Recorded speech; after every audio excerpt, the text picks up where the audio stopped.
सिकंदर आज़म अपने वक्त का एक बहुत ही ज़बरदस्त बादशाह गुजरा है। इसके वज़ीर बहुत ही ज़हीन और फ़ौज नहायत बहादुर थी, मगर सबसे बढ़कर बादशाह खुद भी बहुत ज़हीन और बहादुर था। अपनी जवानी की उम्र में ही इसकी सल्तनत आधी दुनिया पर फैल चुकी थी। सिकंदर बादशाह को समुद्री सफ़र का बहुत ज़्यादा शौक था। एक दिन सिकंदर बादशाह ने ख्वाब देखा कि वो अपने लाओ लश्कर के साथ एक बहुत बड़े बहरी सफ़र पर गामजन है, मगर उसे मालूम नहीं कि वो कहाँ जा रहा है। फिर अचानक से उसकी आंख खुल जाती है। ख्वाब देखने के बाद सिकंदर बादशाह सोच में पड़ गया कि आखिर इस ख्वाब की ताबीर क्या हो सकती है। काफ़ी सोचने के बाद इसका सर चकराने लगा और इसने फैसला किया कि अपने दरबारियों से इस ख्वाब की ताबीर पूछनी चाहिए। इसने अपने वजीरों को दरबार में आने का हुक्म दिया और अपना ख्वाब बयान किया, मगर किसी को भी इसके ख्वाब की ताबीर न मिल सकी। अगले रोज़ सिकंदर बादशाह ने अपने दरबारियों को अपने दरबार में आने का हुक्म दिया। सिकंदर आज़म ने उन्हें बताया कि मैं समंदर का दूसरा किनारा मालूम करना चाहता हूँ, इसलिए हमें समंदर का सफ़र करना है।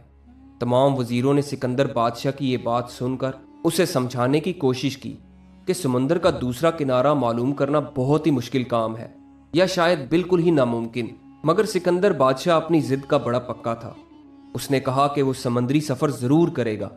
सिकंदर आज़म ने कहा कि जो ख्वाब मैंने देखा है, शायद इसका राज भी उसी समंदरी सफ़र में ही खुल जाए, लिहाजा तैयारी शुरू की जाए। मैं जल्द अज जल्द सफ़र पर निकलना चाहता हूँ। सिकंदर आज़म के हुक्म पर बहरी सफ़र की तैयारियां शुरू हो गईं। इसके सफ़र के लिए एक बहुत बड़ा महल नुमा बहरी जहाज़ तैयार किया गया और इसमें सिकंदर आज़म के चारों वजीरों समेत एक बहुत बड़ी फ़ौज भी शामिल थी। हर तरफ ये खबर फैल चुकी थी कि सिकंदर आज़म एक बहुत बड़े बहरी सफ़र पर जा रहे हैं। जिस दिन इस बहरी जहाज़ ने रवाना होना था, इस दिन सिकंदर आज़म की शानो शौकत देखने के काबिल थी। सिकंदर आज़म ने अपने चारों वजीरों से पूछा, क्या तैयारियां मुकम्मल हैं और खाने पीने का सामान कितना है? वजीरों ने जवाब दिया, 6 माह का खुर्दो नोश यानी खाने पीने का मुकम्मल सामान है। तमाम अनाज दाना जहाज़ पर लाद दिया गया है और हमारे जहाज़ का आधा हिस्सा अनाज से भर गया है। दीगर सामान सफ़र भी सब तैयार है। यह सुनकर सिकंदर बादशाह ने खुश होकर कहा, मेरे हमरा मेरे चारों वजीर रहेंगे और 1 लाख फौज की पूरी जमीयत रहनी चाहिए। कहो, क्या वो अनाज दाना इस कदर आदमियों के लिए पूरे 6 माह तक के लिए काफ़ी हो सकता है? ये सुनकर वजीर ने कहा, जी हाँ अलीजा, आप मुतमईन रहिए, ये अनाज दाना सब आदमियों के लिए 6 माह तक काफ़ी होगा। ये सुनकर सिकंदर बादशाह फ़ौरन ख्वाबगाह से बाहर आए और दीगर कामों से फारिग होकर जहाज़ की तरफ रवाना हुए। चुनाचे सफ़र शुरू हुआ। ठंडी ठंडी हवा के दिल फरेब झोंके दिलो दिमाग को सरसब्ज बना रहे थे। जहाँ तक नज़र जाती सिर्फ पानी ही पानी नज़र आता। जहाज़ निहायत तेज़ी के साथ समुंदर की लहरों को चीरता हुआ आगे बढ़ रहा था। सिकंदर आज़म अपने कमरे में बैठा हुआ था और वजीरों से दुनिया की कैफियत के मुतल्लिक मसरूफ़ गुफ्तगू था। सिकंदर आज़म ने कहा, मैं हैरान हूँ कि दुनिया कैसा तिलिस्म है। खुदा ने इसमें कैसे कैसे अजूबे रखे हैं। नहीं मालूम कौन से दस्ते गैब ने समंदर जारी किया, दरिया नमूदार किए और ज़मीन पर दरख्त, अनाज वगैरह वगैरह आखिर कहाँ से पैदा हुए। वजीरों ने सिकंदर से ये सब कुछ सुना और अपनी अपनी राय जाहिर करने लगे।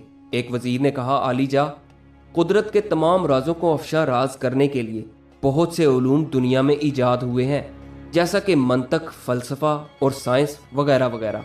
बहुत से उलूम ऐसे हैं कि जो शख्स उनसे काफ़ी वाकफियत रखता हो वो खुदा के राजों को पहचान जाता है। दूसरा वजीर बोला, बादशाह सलामत, जब तक कि खुद कुदरत खुदाबंदी ना चाहे इसके राज इंसान की समझ में नहीं आते। ये सुनकर शहनशाह सिकंदर ने इसकी भी तायीद की। फिर तीसरा वजीर कहने लगा, आलीजा, असल बात तो ये है कि अक्ल बादशाह है। अगर इंसान अक्ल से अच्छी तरह काम लेना चाहे तो कुदरत के राजों को पहचान लेना कोई दुश्वार काम नहीं। सिकंदर ने इसकी भी तायीद की। फिर चौथा वजीर, जो कि निहायत अक्लमंद था, कहने लगा, मैंने अपने तीनों दोस्तों की गुफ्तगू सुनी आलीजा। इस दुनिया के कुदरत के राजों का इंकशाफ जिस तरह होता है वो मैं बयान करने की इजाज़त चाहता हूँ। सिकंदर ने फ़ौरन इजाज़त दे दी। फिर चौथा वजीर कहने लगा, आलीजा, जिस शख्स में ये 3 बातें होंगी वो कुदरत के राजों को पहचान सकता है।